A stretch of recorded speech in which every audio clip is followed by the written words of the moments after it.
Now, corporate leaders spend a lot of time managing short-term results, such as quarterly earnings.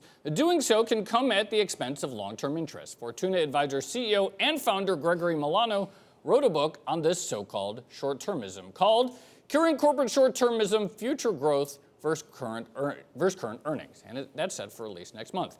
He spoke with Scarlet on what has changed about corporate behavior since the 90s. Companies just simply invest less. They're more focused on trying to maximize percentage measures like margins and returns, and those measures tend to look worse when you're investing in the future, and they tend to look better when you're milking old assets, and so it tends to bias people toward investing less, and our research shows they're investing less in aggregate than they used to. Has it gotten worse? Yes, it's gotten worse. If you look at the decade of the 90s versus the first decade of the 2000s, and now this decade, it's getting worse. The investment of net income back into the business is going down. But the problem with this short-termism is that it's kind of embedded and entrenched in the calendar and in the compensation structure. Mm-hmm. Everything is aligned to boost the share price. And when you stray from that path, people say you're not honoring your fiduciary duty, you're not fulfilling your corporate responsibility. The problem is that what maximizes your share price next week or next month is different from what will maximize it over the next 2 or 3 years. And shareholders, as a group, are better off when you think longer term and try to maximize where it'll be 2 or 3 years from now. I often ask people, would you be willing to do something that might be misinterpreted by investors and drive your share price down now, but if you're right, it's going to pay off really big over, say, the next 2 or 3 years? And they all say they would like to do that, but they're almost afraid to do it sometimes because of the reaction they might get from investors. And the fact that they might attract activist investors who will come in and demand even more changes for the short term. That's right. Although one of the endorsers of my new book is an activist investor. So, I mean, they actually see the need for long-term performance. It's important to note that we're not trying to tell people not to maximize profits. We're just saying be willing to invest those profits back into the business when it's good for the long term of the business. So one of the most common way that people maximize profits and not reinvest in their own business is through share buybacks. And I know this is something you've looked into a lot. Do share buybacks ever work? Oh, yeah.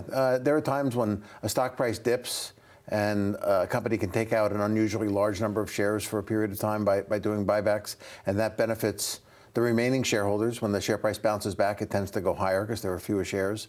Unfortunately, most companies buy back more stock when the stock price is high than when it's low, so they have the opposite effect. They don't buy back enough shares with their buybacks, and it has a negative impact on the remaining shareholders. And of course, the compensation structure means that their earnings are often tied to earnings per share, which gets a lift when the number of shares outstanding is reduced. Does compensation need to be changed, the way that we pay executives, for some of this short-termism to fade? There are 2 main principles we think that need to be changed in compensation. First is the measures. Many of the measures react negatively to investing in the future. Measures like return on invested capital are very common, but they tend to go down when you invest. And the use of those measures, especially in short-term plans, discourages investment. The second thing is we need to get people away from measuring against negotiated, budgeted targets of performance, because when we do that, we're basically telling them to sandbag their targets. And in all of my experience, when people plan low, they tend to deliver low. If we want people to plan high, we have to separate the way people are paid from the way they internally plan and budget, and that's an important theme of my book.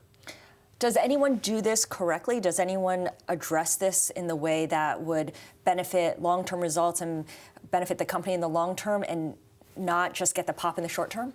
We have some clients that do, but what I'd like to refer to more as an example are companies that are founder-led. Companies that are founder-led are relentless in their pursuit of profit and cash flow, but they would never try to produce this year's profit by cutting an investment in the future. They would never cut R&D or marketing in order to meet a budget this year. They're much more focused on maintaining their investment while driving current performance. And so that's really the model. In the book, I talk a lot about creating an ownership culture. An ownership culture is where people are driving current performance, but at the same time, they're very willing to make investments in the future. So these entrepreneurs, these founders, are better at avoiding this kind of short-term thinking than professional managers, the ones who get hired and are supposed to be able to make long-term objective decisions. Right.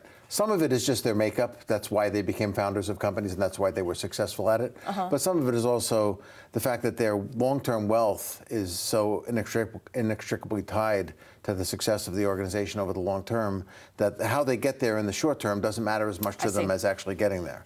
whereas compensation plans provide a lot of reward based on short and medium-term performance and not nearly as much real true linkage to how the company fares over the longer term.